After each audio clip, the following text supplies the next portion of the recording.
Hello and welcome to Actors, Love, and Money, Video 3, Lesson 3 of Unit 5, Actors, Love, and Money.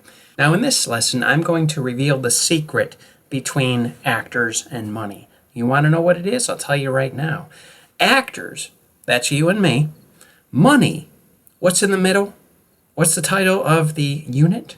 Actors, Love, and Money. Do you know what attracts money to actors? It's love. It's love or lack of it. Now you may be asking, David, what do you mean love or lack of it? Very good question. So how do you know whether you love someone or something? How do you know it? Yes, you think it. Absolutely. Those are thoughts.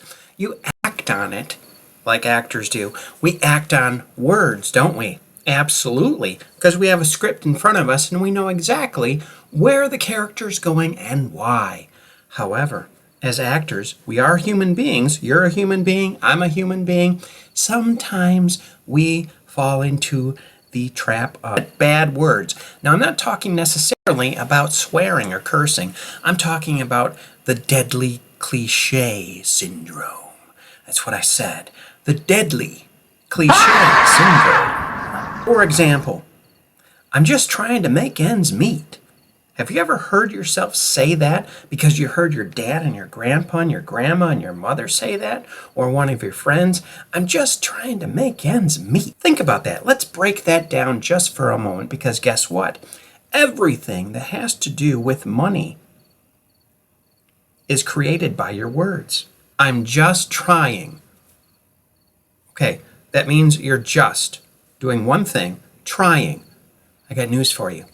Are you making ends meet today? Are you paying your rent? Are you paying your car note? Are you buying food? Are you working? Are you even going out to dinner sometimes? Well, guess what? You're not trying, you're doing. Because if you're doing something, you're not trying. The word trying indicates that you are not making ends meet. Now, what are ends? Ends are the beginning of something and the ending of something. You're making it meet. Got it? So here's something you can try to do.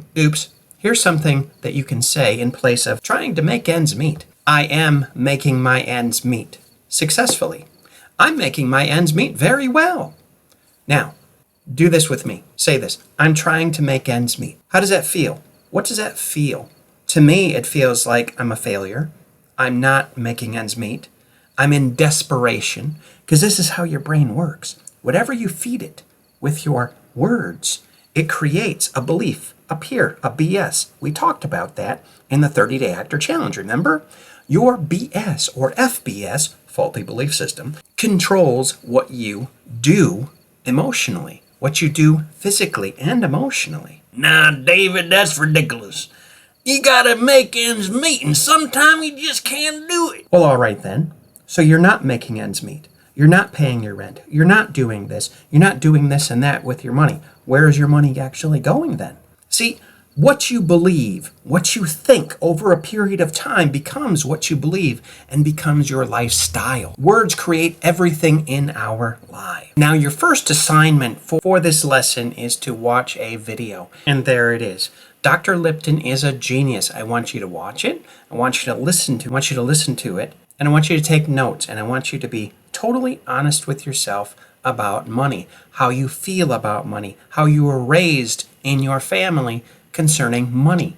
What did your dad and mother believe? What did your grandmother, what did your teachers feel? Or how did they talk about money? Because that has become your foundation, your formative years. And quite often, cliches in this life with all the images, you're not enough unless you have this, unless you have that. And I discussed this briefly in the past 2 lessons. You and I are products of our relationships. You and I are products of our words. Your mother and your father got together and had you. Trust me, there was some talking. Let's have a baby. Boom, you did. Oh, there you are. We are products of our relationships, of our personal relationships, of our professional relationships. We are products of the words we speak. And sometimes cliches are adopted as truth. Well, I have news for you. Cliches are not true. In fact, I'm going to give you something right now that you can do. But before I do, I want you to remember this. A thought equals a belief. And a belief, when it becomes strong enough, it produces words, and those words produce action. It's automatic. For example, you have a script, and in the script, there's this person that is struggling with finance. How do you know he's struggling with finance? By the words he or she is speaking. You interpret it, and you memorize it, and you speak it, and the actions of your body produce that truth in that moment. It's the same thing in real life, actors and actresses, people. When we believe something strong enough, it becomes words, and words become our lifestyle. This is why you have to watch out for cliches. What's love got to do with it? What's love got to do with money? What's love got to do with acting? It's the heart.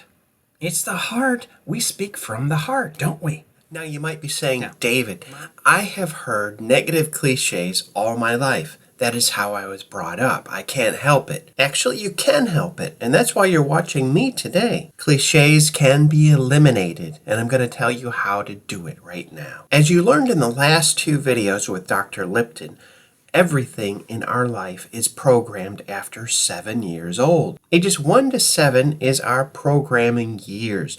After that, everything is learned by repetition. And the more we repeat something vocally, the more we live it out. It all has to do with mental syntax. Now, what is mental syntax? Mental syntax essentially refers to the way people organize their thoughts about things.